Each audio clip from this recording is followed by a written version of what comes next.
Hello, dear students. Today we are going to continue Pride and Prejudice, chapters 3 and 4 for second prep.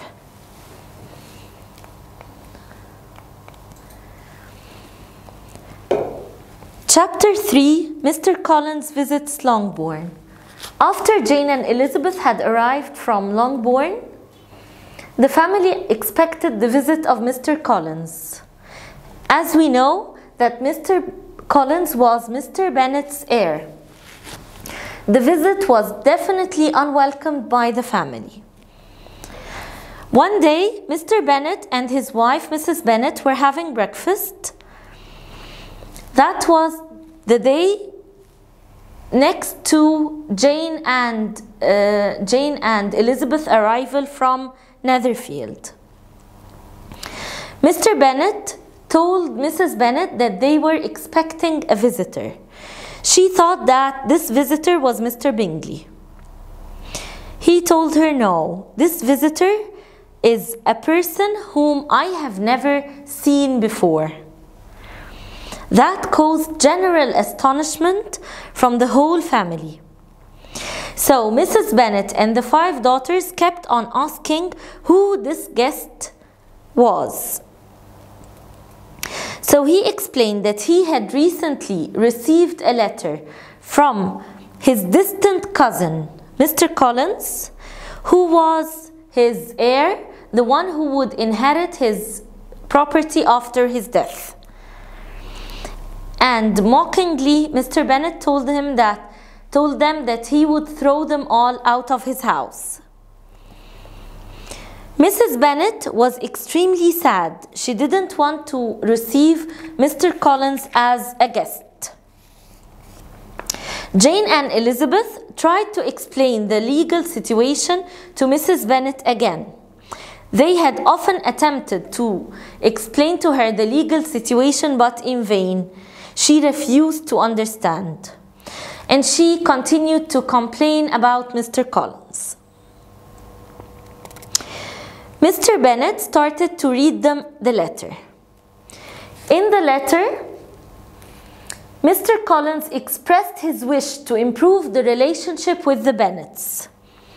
He said that he respected Mr. Bennet a lot and he wanted to improve the relationship between the two families. He started to speak about himself. He said that he studied for a long time and he trained as well. And finally, he became a priest. And he have been fortunate enough to gain the patronage of Lady Catherine de Bourgh. And then he continued. He kept on praising Lady Catherine as usual. He said that he lived in Hunsford, near her village, near her park, near Rosings Park.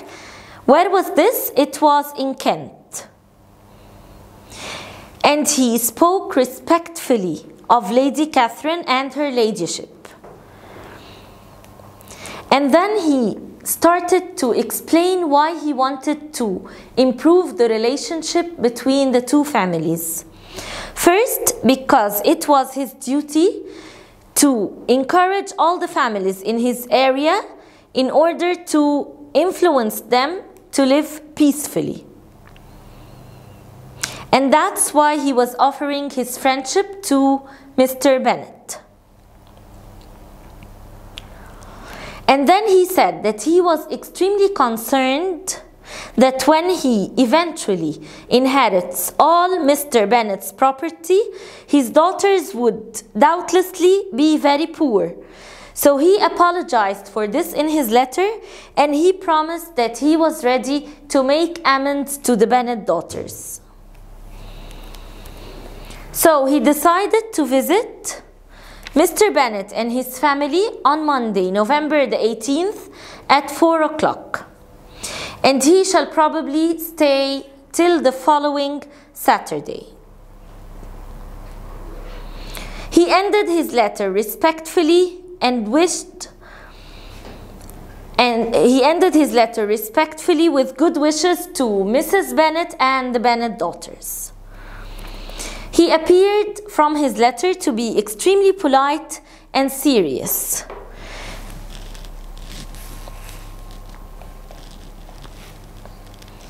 What was the impression of this letter?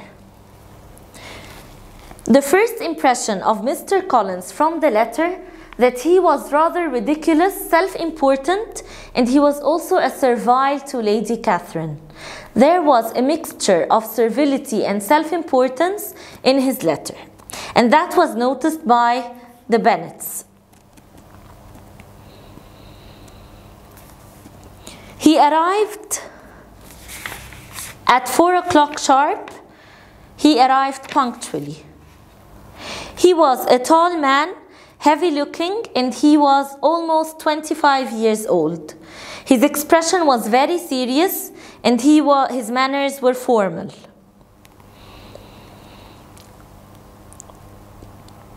He tried to be nice to the Bennets, and he said that he had come prepared to admire the young ladies. He praised the house, he praised the dining room and all the furniture. Mrs. Bennet would normally have been delighted with such praise, but she could not help thinking that he was perhaps admiring his own property, because that was his future property. He also admired the dinner, and he asked who cooked, which one of the girls cooked. Mrs. Bennet felt offended, and she said that they were well off and they could afford a good cook. He begged her pardon immediately, and he kept on apologizing for half an hour, for a quarter of an hour. So he was rather boring. Mr. Collins started to speak enthusiastically about his position and Lady Catherine. He always does this. He was extremely proud of her ladyship and her patronage. He considered himself lucky.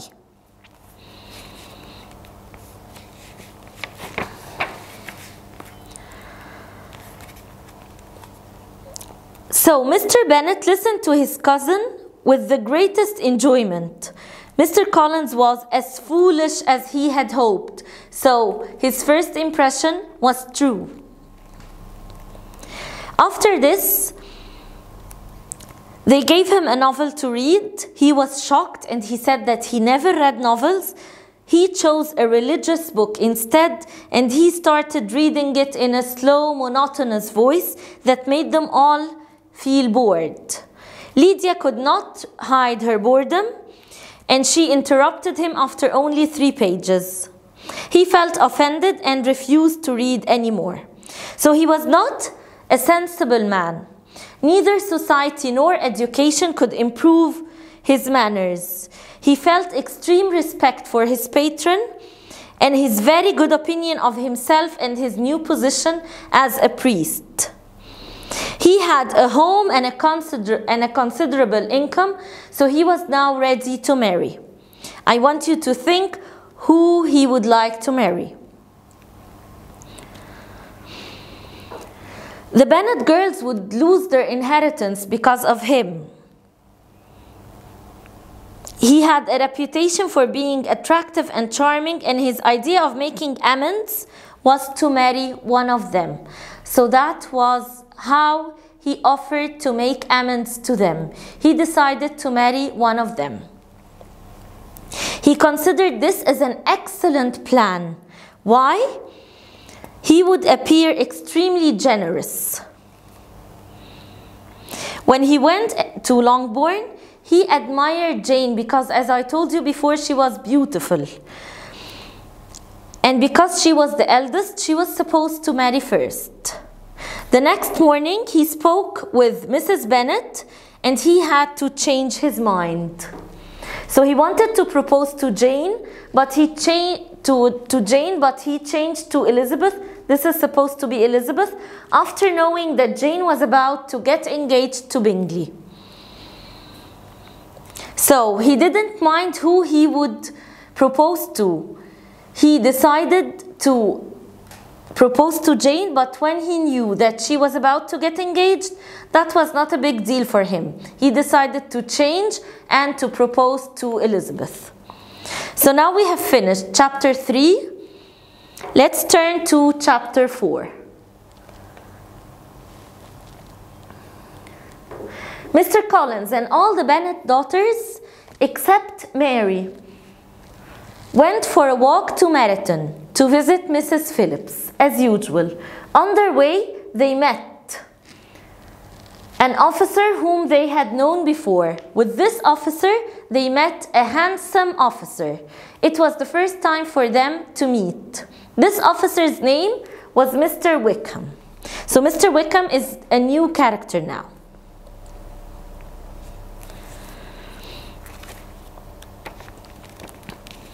Mr. Wickham was very good looking and he had a very pleasant and sociable manner.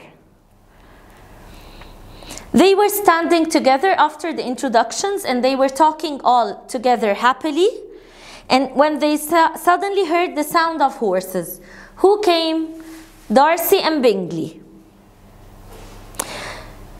Darcy was determined not to look at Elizabeth when he suddenly noticed the stranger.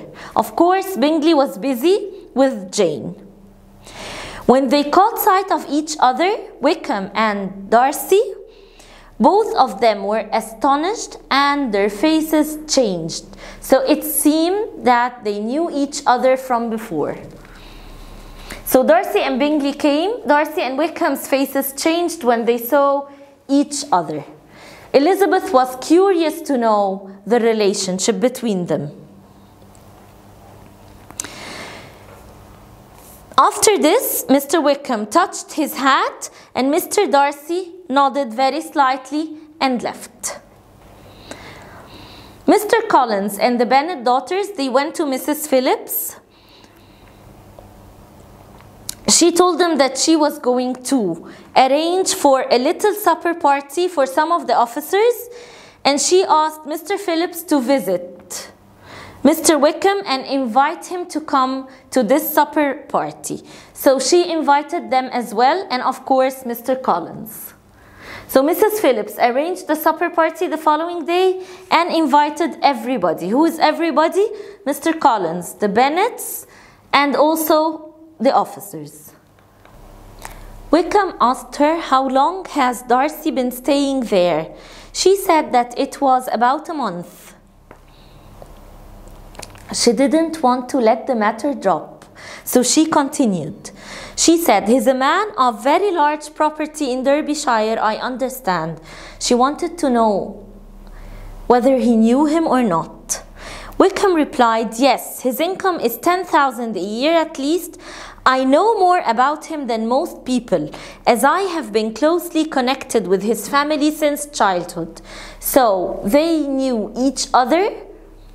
They had known each other since childhood. Elizabeth was surprised. He told her that she had to be surprised. And he also noticed that she noticed how they looked at each other the day before.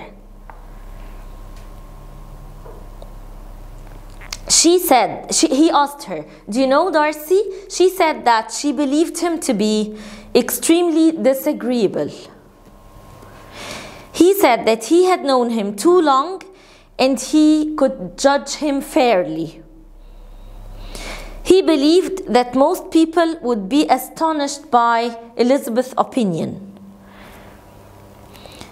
She told him that not everybody in Hertfordshire liked him.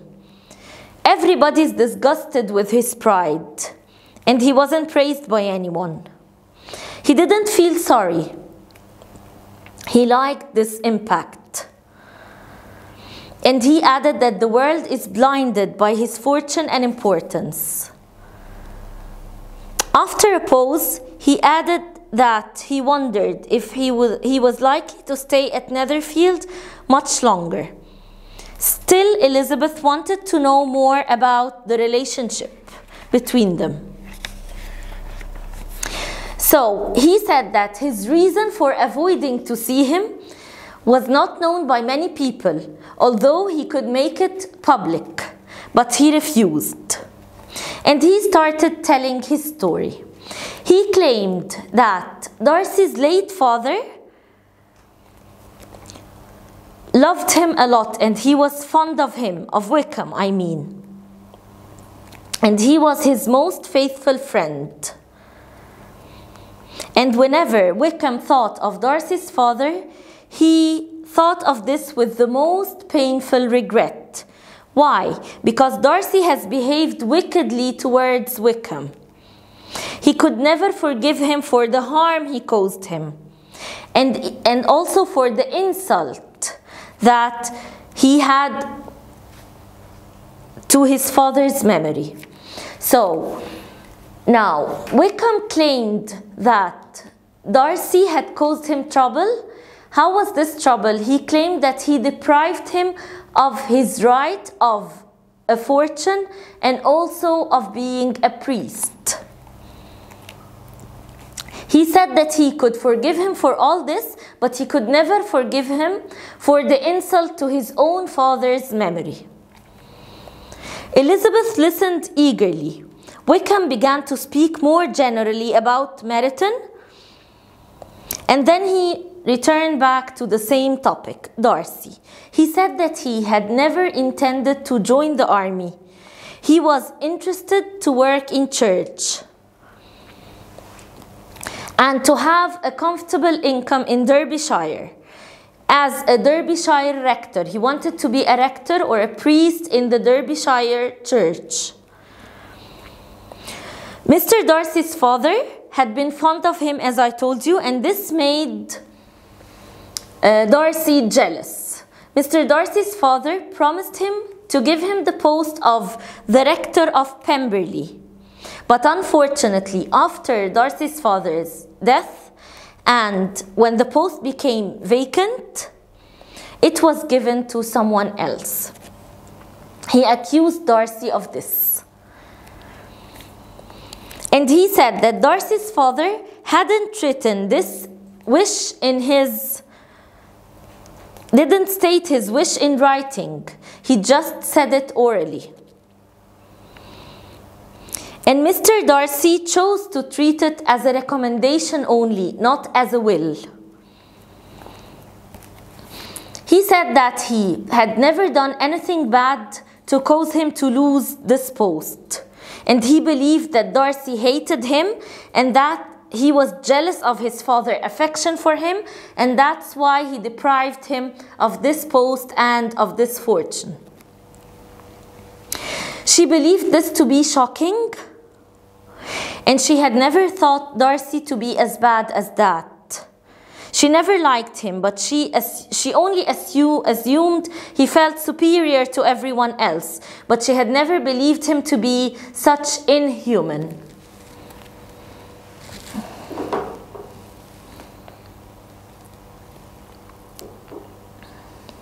After this, he started to speak of Miss Darcy. Who was Miss Darcy? The sister of Mr. Darcy. Mr. Wickham said that it gives him such pain to speak of any Darcys in a bad manner, but he said that she was too much like her brother, that Miss Darcy was very like her brother. How? She was very, very proud. That's how he described her. She's a handsome girl of about 15 or 16, extremely accomplished, yet extremely arrogant and proud.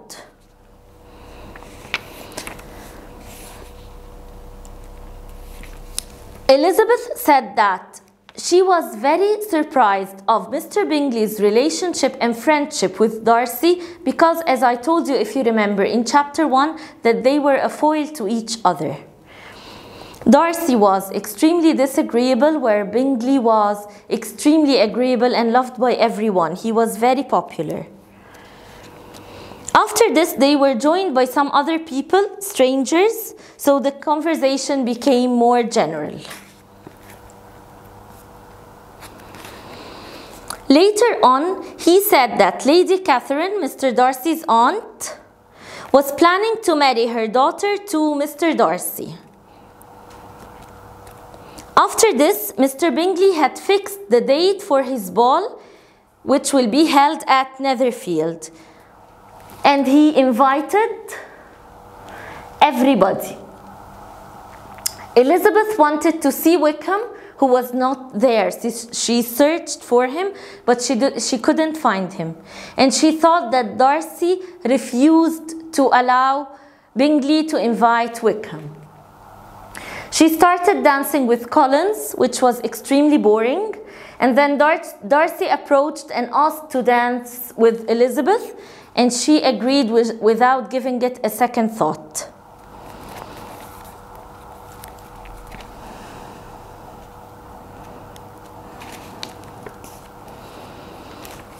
The effect was immediate. There was coldness.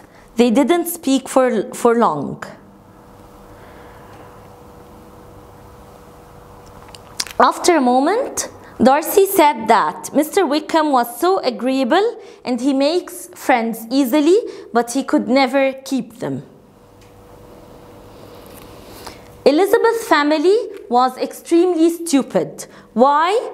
Because Mrs. Bennet could not be prevented from talking very loudly to Lady Lucas about her great hopes of Jane's marriage to Bingley. Elizabeth blushed in embarrassment when she realized that the Bingley sisters could hear her mother. And also Mary. She started playing the piano, singing, and she played several songs, and they were all rather badly. So it was a great disappointment for Elizabeth to have this image of her family in front of the people. Mrs. Bennet, after that, invited the whole Bingley family to visit Longbourn as soon as possible. She was satisfied, and she was convinced that 3 or 4 months and she would have 2 daughters married. Let's wait and see what will happen in the next chapter. Thank you so much. I hope you understood chapters 3 and 4, and wait for the videos of chapters 5 and 6. Thank you.